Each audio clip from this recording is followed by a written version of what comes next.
Imagine intricate mechanics merging with just breathtaking art, all right there on your wrist. Hmm. Today, we're doing a deep dive into a timepiece that tells, well, much more than just the hour.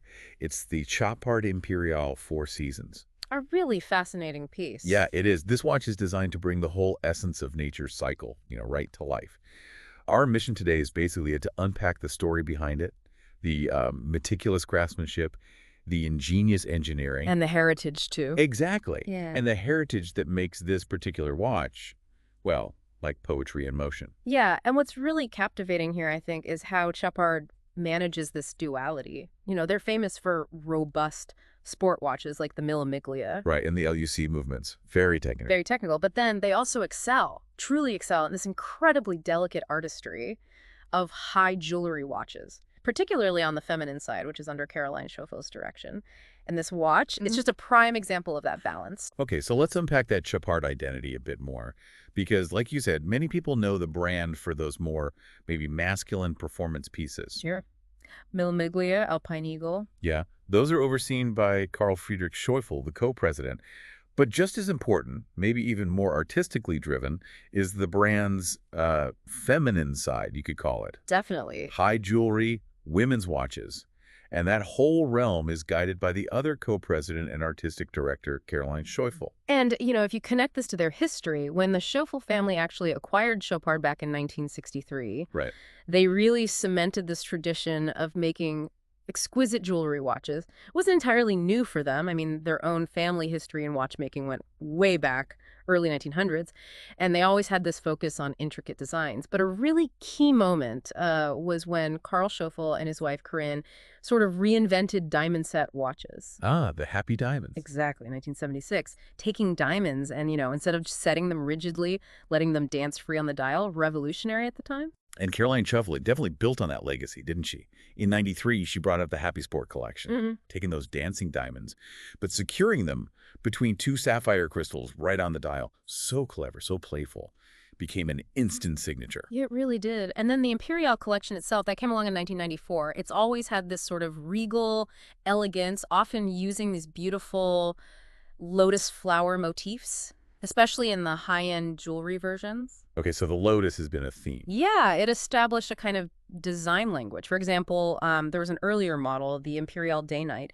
It had this mobile sky disk showing day and night hours, revealed beneath a, you guessed it, lotus flower aperture. Ah, clever. It really set the stage for how Chopard approaches these more poetic narrative complications.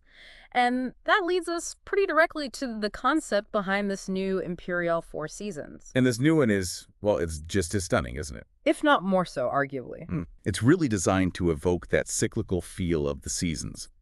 But what makes it, I think, extraordinary is how it merges the gem setting, the miniature mother-of-pearl marquetry, Yeah, the artistry. with a really captivating mechanical complication. It's quite the symphony visually and mechanically. Absolutely. And the unique thing here is really that artistic complication at its heart. It's that lower dial section, the one with the changing scenery. It actually completes a full rotation very slowly over 365 days. Wow, 1 full year per rotation. Exactly, mapping the year. And to capture the different palettes of the seasons, the bright greens of spring, the warm tones of autumn, the cool whites of winter. This revolving disc uses incredibly delicate mother-of-pearl marquetry. Marquetry, okay, so that's not just painting. Oh no, far from it. It's a really painstaking art form. Tiny, precisely cut pieces of iridescent shell are fitted together like a microscopic jigsaw puzzle. The result is this seamless gradient image with amazing depth and luminosity. It's like a tiny living landscape on your wrist. That sounds incredible. And then sitting on top of this revolving disc, there's this majestic lotus flower you mentioned. Yes, the centerpiece. Crafted from 18-karat, ethically sourced white gold.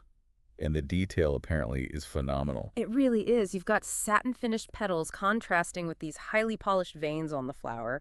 Just beautiful work. And the hands, the hour and minute hands. Also gold-plated, but they're openwork skeletonized, basically. Ah, so you can see through them. Exactly. It's specifically designed so you get the maximum possible view of that mesmerizing, ever-changing dial underneath.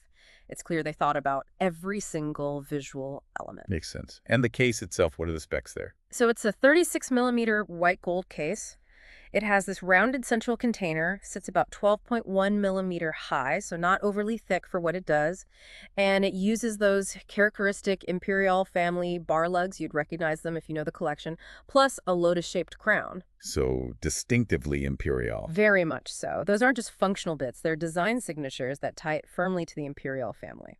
Okay, and structure aside, you mentioned gem setting. It sounds like it sparkles quite a bit. Oh, it does. Lavishly adorned is probably the right term. You've got large, brilliant cut diamonds all around the external bezel and on the lug attachments. Right. Plus, they're on the ticks of those bar lugs and on that lotus-shaped crown, too. So diamonds everywhere. Pretty much the main contact points, but it doesn't stop there. Smaller diamonds are set into the internal bezel, framing the dial, and they even accent the arc of that lotus flower in the lower half. It's a real masterclass in gem setting. It enhances everything without, overpowering the actual art on the dial. That's a fine line to walk. It is. Okay, let's talk about the engine inside. What's powering this seasonal display? Right, the mechanical heart. It's driven by a high-end LUC movement, the 96.31L. Now, this movement includes an exclusive module specifically for this Four Seasons complication. The base movement, though, is a variant of Chopard's very first in-house automatic caliber. Ah, the 1.96. That's the one. Debuted back in 1996 from their manufacturer. And what's really notable about it is the micro rotor. Micro rotor, okay. Why is that significant? Well, it integrates the winding weight into the movement plate rather than sitting on top like a traditional rotor. The big advantage is it allows for a much thinner movement profile overall. Makes sense. And crucially for watch nerds like us, it gives you an unobstructed view of those beautifully finished bridges through the sapphire caseback. You can really see the works. Nice. And technically it holds up too. Power reserve. Oh, yeah. It uses Chopard's in-house twin technology. That basically means two stacked barrels, which helps give it a really generous 65-hour power reserve. That's pretty good for something this intricate. Over 2.5 days. Exactly. And like I said, turn the watch over and you can admire all the details. The bridges have that classic Côte de Genève decoration, those parallel stripes. Right, Geneva stripes. Yep. And circular graining, too. It shows the high level of traditional finishing Chopard puts into its LUC calibers. It really speaks to their watchmaking expertise beyond just the jewelry aspect. So it's beautiful inside and out. Absolutely. And they've thought about the whole experience, too. Chopard includes 4 interchangeable alligator leather straps with the watch. 4 straps. Yep. And each one is meticulously colored to perfectly match the different palettes of the seasons shown on the dial. That's a nice touch.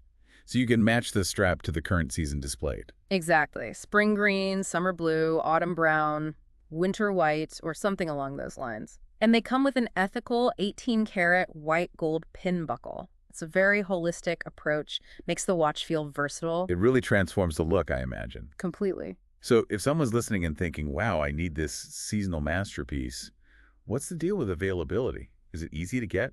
Not exactly. You definitely need to appreciate its rarity. It's an extremely limited edition. How limited? Just 25 numbered pieces worldwide. Wow. Okay, that's exclusive. Incredibly exclusive. You'll only find it in select Chopard boutiques. And the retail price reflects that craftsmanship and rarity. It's EUR 103,000. Right. That level of limitation really underlines the whole bespoke artisan nature of it, doesn't it? It does. It speaks volumes about the specific skills needed, that intricate mother-of-pearl work, the high-level gem setting. These aren't common skills. So wrapping things up a bit, what does this all mean for us? I mean, the Imperial Four Seasons, it feels like a really unique proposition in watchmaking. I think it is. It's clearly not just a watch. It's more like a portable piece of art, isn't it? A tiny universe on your wrist that marries high watchmaking with the timeless beauty of nature's cycles. Beautifully put. It feels like a powerful reminder that real luxury often lies in these incredibly intricate, thoughtfully designed creations that go way beyond just telling time. And this kind of deep dive into a piece like the Imperial Four Seasons, it really brings up a compelling question, I think. What does it truly mean to try and capture something as dynamic as, ephemeral as time and the changing seasons within a mechanical object? A meticulously crafted one, yes, but still an object. That's interesting. And maybe more personally for you listening. Right. How does a piece like this invite you to reflect on the beauty, maybe even the fleeting nature of time's passage? That's definitely something to think about. We hope this deep dive has maybe given you a fresh perspective on luxury, on artistry, and maybe even on the concept of time itself. Perhaps it inspires you to look at the cycles in your own world just a little differently.